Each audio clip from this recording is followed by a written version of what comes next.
Старинные обряды, хороводы в несколько рядов и буйство красок. В Алькеевском районе Татарстана прошел масштабный праздник чувашской культуры Уяв.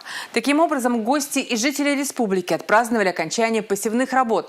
О том, какими традициями встретили участников мероприятия, какие конкурсы их ждали, в репортаже Анны Центовской.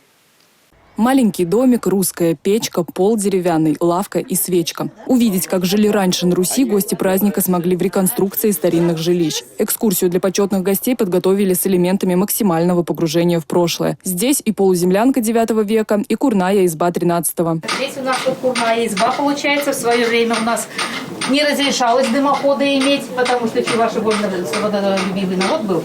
И им все запрещали трубу выводить. И вот такие у нас печки были. В подворьях демонстрировали предметы домашней утвари, быта и сельскохозяйственные орудия. Народные мастера показывали, как делать косу, чеканить монеты и даже учили строить дом. Старшее поколение нас учит их старым наставлениям, как они в свое время собирали вот такие срубы для домов, для бань, для всего остального. И мы вот просто мимо проходили, разговор заинтересовал, вот мы решили попробовать.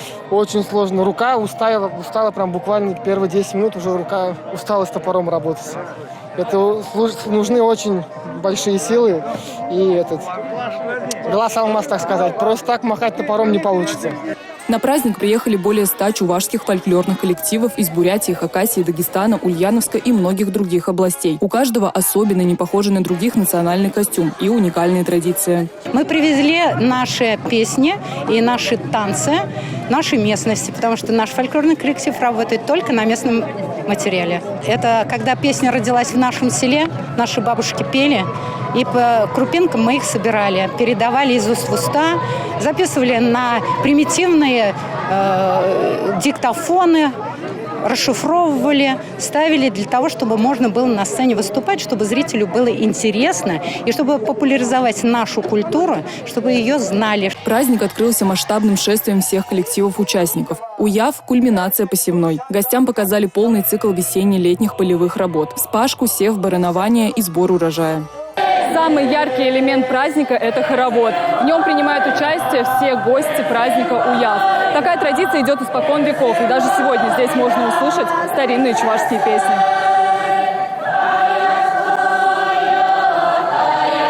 В знак благодарности Татарстану за внимание к чувашской культуре Олег Николаев подарил школам и библиотекам соседней республики сертификаты на издание 1000 художественных книг и учебников на чувашском языке. Мы прежде всего отдаем дань труду. Благодарим Бога за то, что мы с вами посеяли. Ну и, конечно же, просим, чтобы мы убрали достойный урожай. И подпитываясь источником силы, который исходит из древности, естественно, каждый народ смело идет в будущее. Чуваши – дружелюбный, трудолюбивый народ, который бережно относится к своему языку, традициям и обычаям. Занимает достойное место в единой татарстанской семье.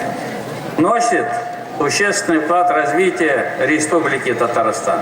Украшает и обогащает нашу многонациональную культуру. Сегодня к вам в гости приехали все субъекты Российской Федерации. Наша фракция, наши друзья из Беларуси, Украины, Молдавии, Закавказья, Средней Азии. Они сегодня увидели, что такое настоящая дружба, настоящее народное искусство. Гостей и участников праздника ждали самые разнообразные мероприятия. От скачек до конкурса «Лучший гармонист». 16 чувашских красавиц из разных регионов боролись за звание самой талантливой в конкурсе «Уяв-Пеки».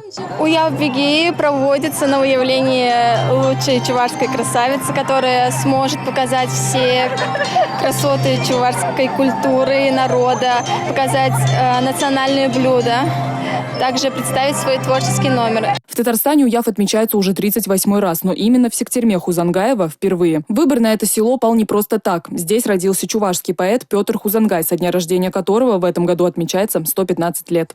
Мы приехали из Джановского района Республики Татарстан с фольклорным коллективом «Щепрель». У нас Джановский район – это как бы многонациональный район. У нас живут и русские, и татары, чуваши.